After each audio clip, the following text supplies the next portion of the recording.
वालों के दिए जवाब थे, मिटाई थी मैंने सबकी हैरानी, सुनाई थी मैंने अपनी कहानी और वो भी देखो कलम की जुबानी। करना मोहब्बत आसान होता है, मुश्किल तो उसका अंजाम होता है, देता वही इंसान है धोखा जिस पे खुद से बढ़ के मन होता। ठोकर जो खाई समझा तभी था, पाया तो कुछ ना उजड़ा सभी था। दुनिया के साथ अब चलना है कैसे, सब मुझको आया समझ अभी था। मानो ना मानो मुश्किल हुई थी, अंगारों पे रूह जैसे मेरी जली थी। इस खाई से खुद को निकालूं कैसे, बस यही अब सोचे मेरी। तभी थी खाई मैंने कसम, ये प्यार मेरा दुनिया से खत्म है। प्यार का मतलब और नहीं कुछ, प्यार होता बस खुद से जुल्म।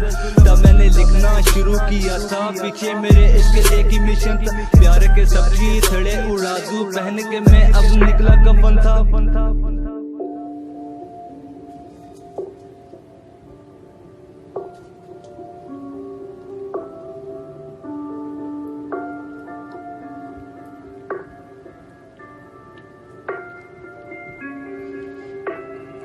लिखने से मेरा दर्द टला था, सुना के सबको सकून मिला।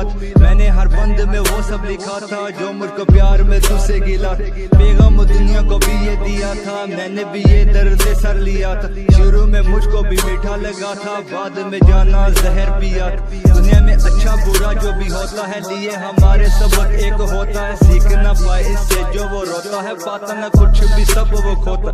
मैंने भी सीखा मुड़ के न देखा, जिसने भी मेरे कलम को रोका। मुझे मिला जब भी इसका मौका, लफ्जों से खूब मैंने उसे ठोका। प्यार है धोखा ढूंढते मौका, मिलने पे सबने सबको है टोका। प्यार पे सबने दबा लगाया, सब आशिकों ने इस पे है थूका। ये सब बताने का मतलब सिखाना है, दुनिया को सबको असल रूप दिखाना है। कर लो अहद आज हमने इस्लाम से आने वाली नस्लों को बचाना है।